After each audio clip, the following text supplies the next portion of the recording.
একটা সম্পর্ক প্রথম দিকে কত সুন্দর শুরু হয়, তাই না? মনে হয় তাকে নিজের সব কথা বলা যায়, নিজে তাকে না দেখে থাকা যায় না, নিজের সবটা তাকে দেওয়া যায়।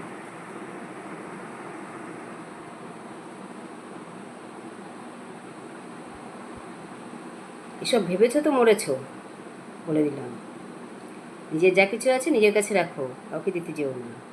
ওই 2 দিন পরে ব্যাস, আপন মানুষ হয়ে গেল পর। যাকে সব বলবে 2 দিন পরে সেই সব নিয়েই তোমাকে বলবে, আবার রিপিট করবে, এই বলেছিলে সেই বলেছিল, তখন তোমার খুঁত ধরতে শুরু করবে।